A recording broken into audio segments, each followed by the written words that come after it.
Good day, friends. Today we're going to study something called refraction theory, and also we have one more topic which is called lens maker. Okay, so let's start from the refraction theory, and before we start, I want to remind you that we have studied different natures of refraction. Yeah, we have studied about the Snell's law when the light coming from the low index of refraction to the high index of refraction, then of course the light will bend. And also we have studied about lenses, like we have some converging lenses, we have some diverging lenses, and they also refract light. Converging lens, they collect light, diverging lens, they diverge light, and we have studied about refraction, yeah? So, however, the question is, do we know enough about refraction at all? Yeah, is it enough for us? Well, apparently, no. Why? Because these are not all the situations where refraction happens, yeah? When we work with mostly this Snell's law, yeah, we can apply it in any situations, and you can see it a little bit later. However, before we worked with very simple situations where the surface of the water, for example, or the glass is very smooth. Yeah, you can see here two light beams approaching like this, and then both of them bend with a certain angle of refraction. Here we have angle of incidence, and two angles of refraction, which are the same. Yeah, of course. Also, we have worked with lenses, yeah, like lenses, they start and they end very fast. They have, as you can see, they have a certain thickness, yeah.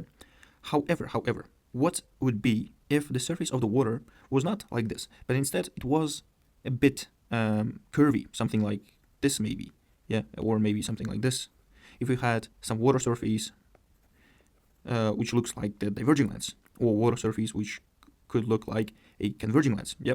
So let's consider this kind of situation. What happens if surface is spherical? Yeah, let's say this is still water. That's why it looks blue. Yeah, and look at this one. It's pretty much the same situation as you can see here. We have the source of light which emits light and spreads two different directions. In the very same angle, we have again this source of light which spreads light the very same directions. However, if in this situation two lights they both refract, yeah. However, we can see that those two will not meet with each other. However, here they meet with each other. Of course, a little bit far. It might be even that, and we will see that in fact the radius, yeah, it would be even far than the radius, the central point of this curvature. And we have this kind of formula. This one, we have this kind of formula, n1, the index of refraction of the first medium, divided by do, distance of object. Yeah, so we have here n1 and also here do. And also then we have n2 and di, which is this one, n2, and here we have some di. And here you can see again n2 minus n1, their difference, and divided by their radius. For example, we have here, let's say our central point, and here we have the radius. Okay, good. So spherical surface is in fact thin, yeah, so in fact it's not something much of this kind of. Instead, this is still spherical, but very thin spherical, like this, yeah. We need to take into account because it's really important, and we will tell you about this a little bit later, okay? Spherical surface is in fact thin, as this concept is the most fundamental in understanding the nature of thin spherical lenses. Okay, we will see that this formula is the most fundamental one, and even the thin lens theory appears from this, yeah? Okay. The next topic that we're going to consider is the lens maker.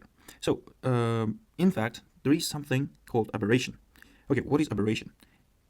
Aberrations are any imperfections in image formation by lens or mirror. Okay, so previously we have told you that what is the definition of focal point? It's the place where parallel lines, the parallel beams of light collect, yeah, or they run from in diverging lens. However, it might be different for different parallel rays. Yeah, for example, let's consider these two parallel rays. They first refract here, and then they refract again, yeah, like this, for example. So they refract two times, in fact. Yeah, they refract two times because here we have n1, here we have n2, here again n1. So when they transmit from n1 to n2 and they transmit from n2 to n1, they refract two times. Yeah, and the same thing happens for these two parallel lines. They refract first here and then here. They refract first here and then here. Okay. And as you can see here, we have some imperfections. We expect all these four parallel lines to be collected at one certain point, but it is not happening, in fact. And that is exactly what aberration is. Even in real life, if you do this experiment, you will see this aberration, and this is more real, rather than all parallel lines being collected at one point, okay? So here, you can see we have two focal points, this one and this one. A little bit problem, and that's why we call it imperfections. So for example, if we put here a screen, yeah, if we want to project the image on some screen, then our image would be this size. This would be our image, right? Then what would happen if I wanted to put screen over here? Then this would be the image. You can see it here, yeah? So it's not just a very, very narrow point where all light is collected. No, it's not like that. Even if we put it here, it's, as I expect, it's the smallest image that is possible from this lens, okay? Okay, what is the solution for this kind of problem? The solution is next, use aspherical lenses. Okay, what is aspherical? In fact, we don't have just two types of lenses, as we said before, converging lenses and diverging lenses. They also divide into some types of lenses inside. For example, there are three types of converging lenses, this kind of, yeah. These ones, the typical converging lenses that we use in our problems, they're called biconvex lenses because they remind us of convex mirror from both sides. If we look at this side or this side, they remind us of convex mirrors, right?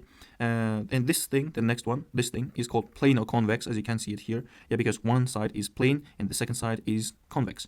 And this thing is called, the third one is called convex meniscus. Here we have this kind of two convex lenses, in fact, the combination of two convex lenses, but one of the radiuses is larger than the second one, okay?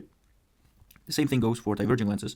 In diverging lenses, we have a typical diverging lens, but in fact it is called biconcave. If we look at from this side, if we look at from this side, they remind us of concave mirrors. That's why we call them biconcave lenses, okay? Here we have plano concave. Again, one side is plane, the second side reminds of concave mirror. And the last thing is called concave meniscus. So it's two concave lenses, yeah, two concave lenses, which have different radiuses, okay? Yeah, good. And it also has its formula, and yeah, let me write it probably here maybe. The formula for lens maker, it looks like this. 1 divided by focal point equals n minus 1, 1 divided by r1 minus 1 divided by r2. Yeah, so these are the two formulas that we are going to cover today. And let me try to prove them and derive them, okay? So for refraction theory, let's rotate this thing. For example, use your imagination. We take this thing and flip it so it was horizontal, yeah? Something like this. Okay, we have some kind of surface, and then we have a huge depth. Yeah, it does not matter where it ends. Okay, let's say we have some image like some object like this, a dot. Yeah, yeah. Here also I will take something like this, and let's collect light a little bit far, something like this maybe, and also like this. Okay, let's put here our image. Okay, good.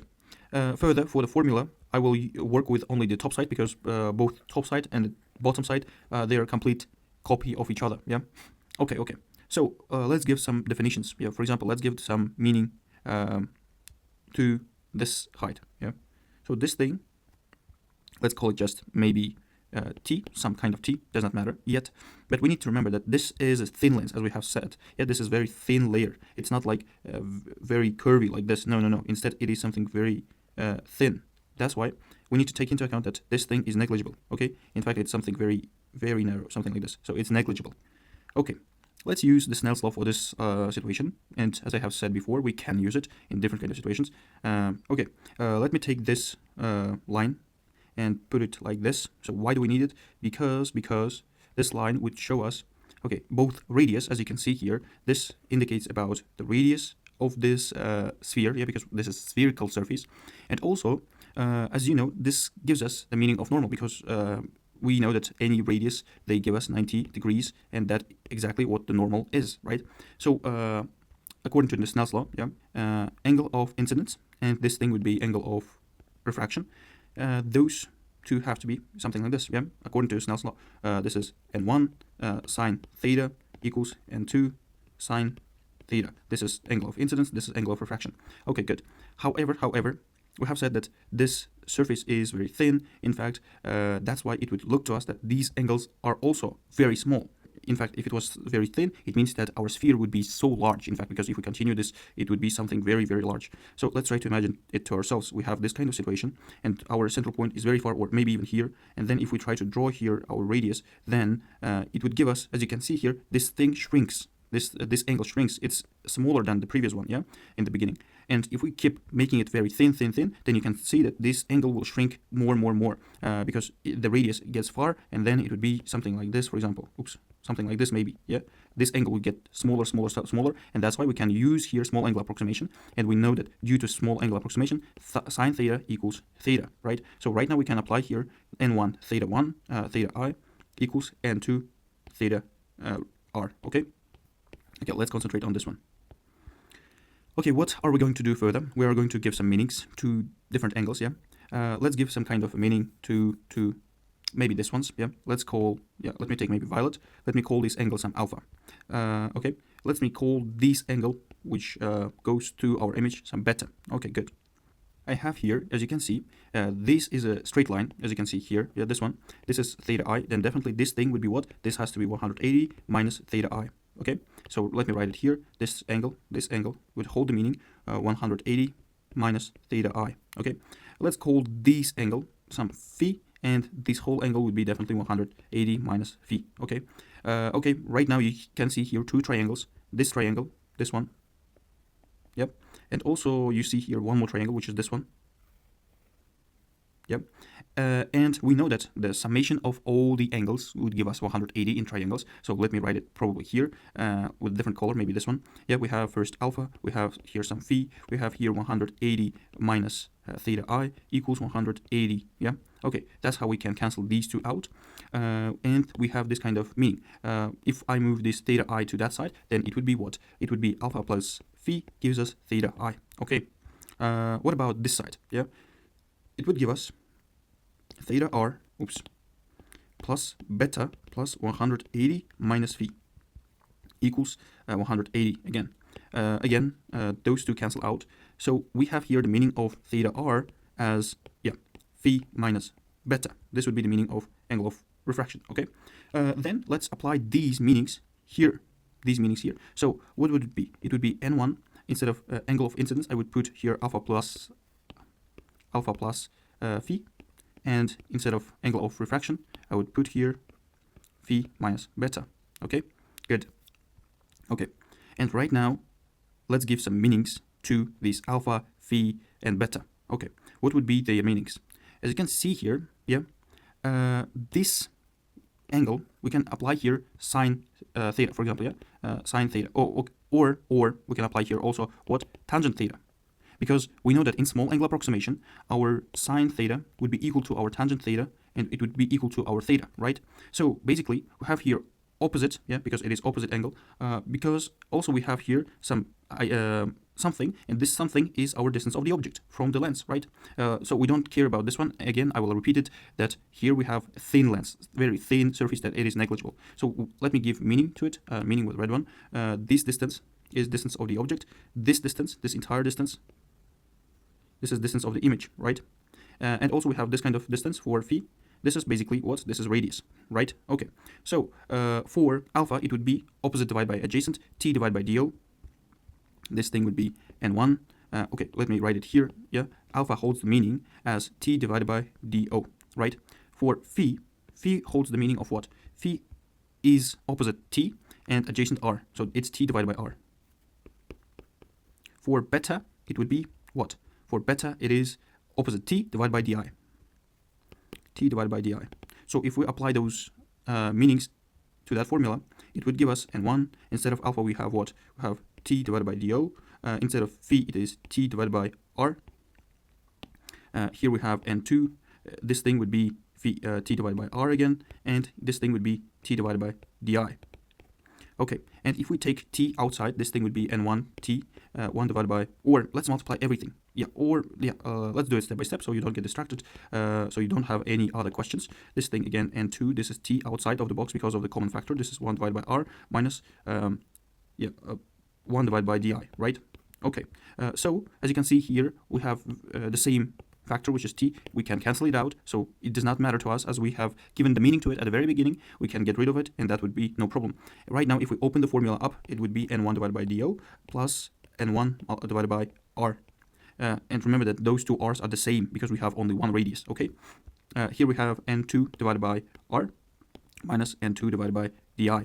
And if we try to collect those two r's to one side, yeah, for example like this, and this di to that side, then something that we would have would be something like this. Yeah, the final formula, let me write it with yellow one. So it would be n1 divided by do this thing going there would be positive n2 divided by di equals n2, oops, n2 divided by r minus n1 divided by r, yeah, because here it was positive, as you can see. Or r is the common factor, that's why I can write it as how? I can write it as this. So that's how you get your refraction theory formula. Okay, so let me show it again, this formula, and we got exactly that. Yeah, this is, oops, this is where we get our formula from. Okay, so what about the lens maker formula, which is this strange one? Okay, let's try to think about it. We have R1, we have R2, and it's pretty much logical. Why? Because we have two surfaces, this kind of, or here we have, again, one surface is plane, one surface is convex. Here we have both surfaces convex. However, they are different radius. The same thing goes for this ones. Even for this B convex lens, they could be different radiuses. For example, look at this one. This is B convex lens, in fact. Yeah. So you can see here that this first part is this kind of sphere, and the second one is very large. Oops, sorry. This is something very large sphere like this. So sometimes it can be something like this. Yeah, we can do some lenses like this. Of course, it is exaggerated. Yeah. However, this kind of things are possible, what I wanted to show you, okay? So how do we get that formula? Okay, let's think about in terms of this formula. And let's apply this formula 2 times, not just 1 time. I would rewrite it here, so I need it. This thing is, again, n1 divided by do plus n2 divided by di equals n2 minus n1 divided by r. Okay, let's think. In the formula, we have only one r, and it's okay because let's consider these two as separate situations, yeah? Let's do some imaginary line like this. Okay, and we have the same n for this one, so just one index of refraction. However, for the first situation, it would be n1 would be air, n2 would be the index of refraction of this thing. Then for the second scenario, yeah, when we deal with this part, then first our index of refraction would be this one, and then the second one would be again air. Okay, so let's try to work with it. It gives us what? N1 is air, that's why it's just 1. It would be dO, we don't know the distance of the object. N2 would be our n, index of refraction of the glass. Let's not call it N2 because we have only one n. This thing would be distance of image. We don't know where it would appear. So N2, again, it would be n minus 1. This thing would be just radius.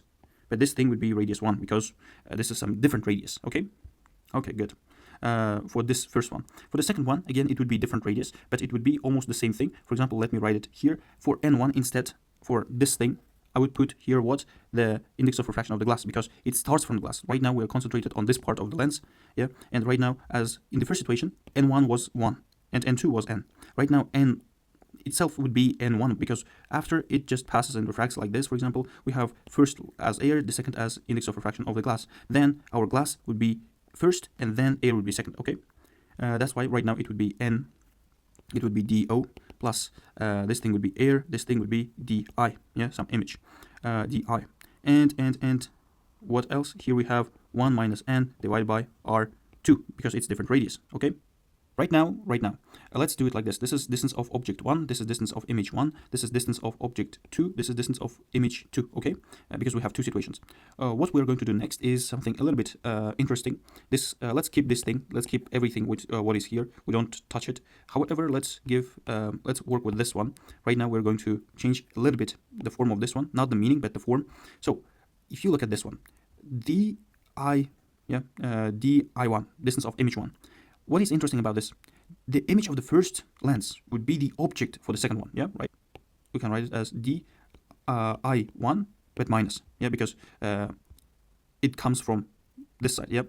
So this image would be negative, and here, let's rewrite this thing, let's change their places. But if we want to change the places of n and 1, then this here we need to put negative sign. This would be something like this. And it's logical. If we put this minus here, then n would be minus, and this thing again would be positive, as in the very beginning. You can see here, 1 is positive, n is negative. So it's the very same thing. We did not change the meaning, but its form. Okay, right now let's try to collect these and these. Yeah, let's try to add them up. Then we would have something like this. Yeah, this one, plus, where is it? Like this one, or I can even get rid of that plus, so it would be just like this. Yep. Then let's put equal sign, and it would be equal to what? If this thing has the meaning of it, and this thing has the meaning of this, then of course we can put those two. It would be this one plus, or I could not use plus, I could just take it and put it here, because plus would even again turn into minus. Okay. And right now you can see here that these two are totally identical. We can take them out, and this thing would be what? Here we have 1 divided by dO1 plus 1 divided by dI2, yeah, and this thing equals to n minus 1 goes out as a common factor, and all we are left with inside this would be 1 divided by R1 minus 1 divided by R2. Okay, what about this one? Doesn't it remind you of something? Do you remember this 1 divided by dO plus 1 divided by dI gives you what? 1 divided by focal point, yeah, right? So this thing is exactly our focal point, 1 divided by f. That's why at the end, maybe with some different color, yeah, maybe with green, Let me write it. 1 divided by f equals n minus 1, 1 divided by R1 minus 1 divided by R2. Okay, again, we have proved this formula. It is right here, as you can see, and this is the derivation of these two formulas. Okay, that's it. Okay, let's discuss about these types of converging and diverging lenses. As you can see here, all of them collect light, yeah, because all of them converge light. Their meanings are converging lenses. This collects light as well, this collects light as well. There is no any problem. Here again, this one again, this one again. All of those three, they diverge light. All of them have the meaning of diverging lens, right? However, as you can see here, something called strong, medium, and weak. Again, strong, medium, and weak. What is strong, what is medium, and what is weak? It is the refraction, yeah? As you can see here, we have focal point close, the closest. That's why, as you can see, it refracts stronger. The focal point is a little bit far, and you can see that it refracts less. And in convex meniscus, it converges even less, yeah? And if we keep doing it further, you'll see eventually that this thing is almost parallel, yeah? This thing is not refracted as much as we expect it to be, okay?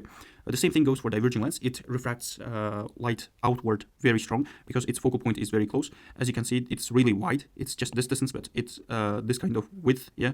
A large width. What about this one? Planar concave, the focal length is a little bit far, and if we take the same meaning, the same distance like this, as you can see, it's not as wide as the first situation, right? And here, it's even worse, because the focal point is very far, and you can see that it does not even closely diverge. If it keeps going like this, at a certain point, it would be something very, very hard to notice that it diverges light, okay? So it shows us that the refraction is very weak in this situation. Okay, but how much exactly? How do we calculate the meaning of f, okay? Let's do it. Let's give some meaning for the radiuses, yeah? I will write here just the meaning for radius. Let's do it with orange, yeah? Let's say just simple radius, both 1 and 2. Let's write it R1 equals R2. And for simplicity, yeah, I don't want you to get confused. That's why R1 plus R2 would be what? Would be, for example, 10 centimeters. Let's say just simple, okay? This thing, planar convex, this radius of this side would be what? This thing would be also, let's say it's 10 centimeters. However, the radius of the second part, which is this plane one, of course, its radius is what? It is infinity. There is no end to it, yeah? For this one, you can see that the first one is a little bit smaller radius. How do I know it? Because if you continue this line, then you would have this kind of sphere. But if you work with this part, then you can definitely see that this sphere is pretty much large, yeah? So the first one has smaller radius, but let's not complicate it and give some very simple meanings. R1, which is, I would write it from here, R1 is, for example, if it's small, let's write it 10 centimeters. But the second part, R2, let's make it just 15 centimeters because it's thin, yeah? The difference is not as much as we expect it to be. Here, the same thing. Let's do what? Pretty much the same numbers. Let me rewrite it again. R1 equals 10 centimeters. R2 equals 10 centimeters. Here, for concave lens, again, for planar concave, R1 would be also 10 centimeters, but R2 would be infinity. We need to remember that, okay? And for concave meniscus, this would be R1. As you can see, the first one is small, yeah? And the second one is large. So this one would be, again, 10 centimeters. The second one would be 15 centimeters. Okay, so what we need to remember, converging lenses, they give us real image, yeah, because their real rays converge together. That's why we expect it to be the positive number. This focal point would be also positive number, this as well positive number. When we talk about diverging lenses, all of them, as you can see, they are not real lines converge together. That's why this thing would be negative sign. This thing for planar concave, it is also negative. And here also negative. Okay, we expect it to be like that. Right now, let's try to calculate and use the formula of lens maker and see if that gives us different values for focal points. So we have 1 divided by focal equals n minus 1. So let's give some meaning to n. For all situations, let's make n just 1.5. So this one is important. This would be n 1.5. So this thing would be, yeah, or for the first one, let me rewrite the formula so you don't mess this up. Minus 1 divided by R2. Okay, and right now let's apply it. 1 divided by f would be 1.5 minus 1. And basically, this thing would be the radius of the first one. Okay, this is a little bit tricky one. Okay, if this is 10 and 10, if this is 10 and 10, if this one is 10 and infinity, this is 10 and infinity, this is 10 and 15, this is 10 and 15, what's the problem? Wouldn't they give us the same focal point? Well, yes. However, we need to remember that, as I have said, converging lenses, they give us positive values, diverging lenses give us negative values. So that's a little bit tricky moment. Yeah, that's why one of them give us to a positive value and one of the negative value. We need to work with radiuses, the radius number 1. And how do we work with radiuses? The first light comes from here, right, from this side. It touches this this part of the lens first, not this one. Yeah. If you continue this sphere, then you can see that its central point is on the right side. Okay, that's why this radius would be positive. What about the second one? What about this one?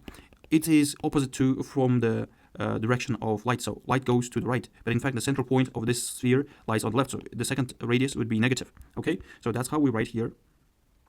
If both of them are 10, how do we write it? It is 1 divided by 10 minus, by the formula, and we have also negative 1 divided by 10. And that's how we get 1.5 minus 1 gives us just 0.5. And inside, we have here 1 divided by 10 plus 1 divided by 10. And this thing, 0.5 gives us 1 divided by 2. And here, 10 plus 1 divided by 10 plus 1 divided by 10, it gives us 2 divided by 10. And you can see here that these two just cancel out. And then 1 divided by 10, this is 1 divided by f. If we flip it, then we have our answer. Our f would be 10 centimeters.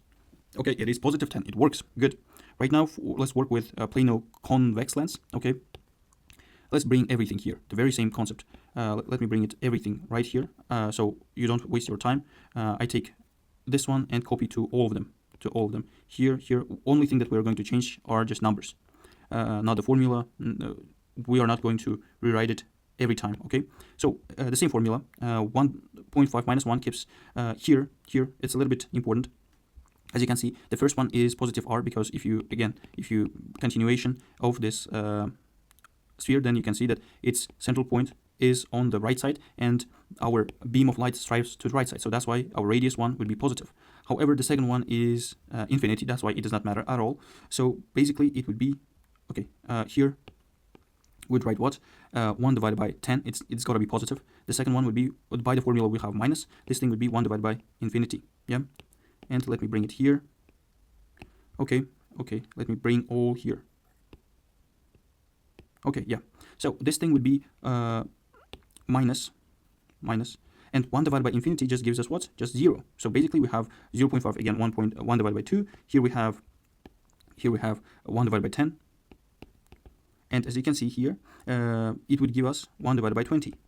And we flip it, and then you would have your focal point 20 centimeters. So it's distant, more distant than the first one, and it's logical. As you can see here, it has smaller distance, smaller focal lengths, and here we have larger focal lengths. Okay, so it works pretty good. And we expect the last one to be the largest focal point, but still positive, and let's try to write it here, yeah? The same formula, nothing changes. Again, only thing that we need to take into account is this one, a little bit tricky part. Yeah, let me take it all the way. Okay, if the first side is positive 10, right? If we continue this one here, then central point is here. The second one is even larger. Its central point is somewhere here. Both of them positive. R2 is positive, R1 is positive, okay? Because both of them on the right side. So then if this is, by the formula, we already have that minus, right? So it's not minus that means negative. It's minus because in the formula we have minus. 1 divided by 10 first, then 1 divided by 15, okay? Let me take it off. Let's put it here, 0.5 still. Yeah, let's give the common value. Okay, so the common value here would be 30. Yeah, I can see it. It's 30. So here, 2 to 10, we need to give what? 3. To 15, we need to give 2, and that's how you get. Oops. Okay, 0.5 is 1 divided by 2. Here we have what? 1 divided by 30, and that's how you get 1 divided by 60, which means that focal point would be at 60 centimeters. It's still positive, but it's very far. Yeah, as you can see here, our convex meniscus has very far distant focal point. Which means that its refraction abilities are very weak compared to the previous two. Okay. However, they also, for example, here we said that we have aberration problems, but in planar convex we don't have that aberration problems. Yeah. Okay. Okay. And mostly our lenses are like this, not like a planar convex or B convex lens. Okay. Okay. Let's continue here. We expect diverging lens to be negative values. So you can see here that the first one, it lies on the left side. The second one lies on the right side, which means that this central point and this radius has to be, R1 has to be minus, because our beam strikes right, but our sphere looks to the left. The second situation here, this radius, R2, it is positive. That's why we write here what? We write here minus R and plus R2. Yeah, here. The formula doesn't change, only the values. Okay, let me take it off. So, yep. So the first one would be negative 10. Yeah, 1 divided by 10, and by formula we have minus already. Our value would be positive, which is 1 divided by 10 again, right? And that still would be 0.5 minus 1 divided by 10 minus 1 divided by 10 would give us just minus 2 divided by 10, right? So, and you can see here that this thing would be 1 divided by 2. This is negative 2 divided by 10. And that's how you just cancel those two out. And you have 1 divided by 10 value, but negative 1. Don't forget about negative sign. Here, let's move it a little bit here. And then you can see here that our value would be negative 10. Yeah. So it's negative. It works, yeah, because as we have said before, our diverging lenses, our convex mirrors, not lenses, they diverge light, and that's why they do not collect, they diverge. They are not real lines intersect, that's why the values would be negative, and they cannot give us real image due to that. Okay, the very same concept goes for planar concave. So here we have our sphere center on the left, so our radius 1 has to be negative, radius 2 has to be just infinity, right? So again, let me write it here. R1 would be here negative, R2 would be positive. Here R1 is negative again, and the second one is infinity. R1 here, we would see it a little bit later, that's why let's not concentrate on it. So here we have what? Here we have, first we have negative 1 divided by 10, and the second one is just by formula we have that minus 1 divided by infinity, yeah? And that would give us what? That would give us negative 1 divided by 10. This is just 0, because 1 divided by infinity gives us 0.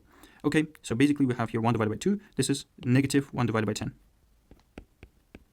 And you can see here that the value for that would be what? That would be 1 divided by 20. Yeah, this is not cancelled too, because it does not cancel with anything at all. This is negative 1 divided by 20, which means that we flip it, and then you would have here just negative 20 centimeters. Yeah, the focal point is far. Minus means just it's the virtual lines that intersect, and you can see that its focal point is larger than the previous one, which means that its refractive abilities are medium, because it's weaker than the diverging lens, and it's stronger than the concave meniscus, and we will see about that. Okay, here we have two minuses. You can see it here. The first radius here, it's on the left, radius number 1, it's negative, and here we have even larger, maybe somewhere here, it's R2 also looks to the left, that's why it would be minus for both of them. So these values would be negative, both of them. Okay, and if I put here those values, then let's see if we get the right answer. So I can take it away like this. Let's just cancel these out. Okay. Okay, so basically, we have negative 1 divided by 10 minus by the formula, and minus that comes from its negative nature, yeah? So it's something like this. That thing would be positive, this minus 10, plus 1 divided by 15. So this thing would be 1 divided by 2. Here we have the common value as 30 again. This thing would be 30. However, at the top it would be negative 3 right now. Here would be positive 2. That's how we get 1 divided by 2 multiplied negative 1 divided by 30. And that's how we get negative 1 divided by 60. And if we just flip it, then our value would be negative 60. Okay, so as you can see here, it's even weaker because its focal point is very far. It does not diverge as much as we expected. However, most of your glasses in your daily life is something like this, yeah, rather than plano concave diverging lens. And in order to get rid of the aberrations and for you to see clearly, there are different types of diverging and converging lenses that are used in different kind of situations. Okay, that's it for today. I hope that it was clear to you, but if it was not, please, you can write me privately, okay? Thanks for your attention. Goodbye.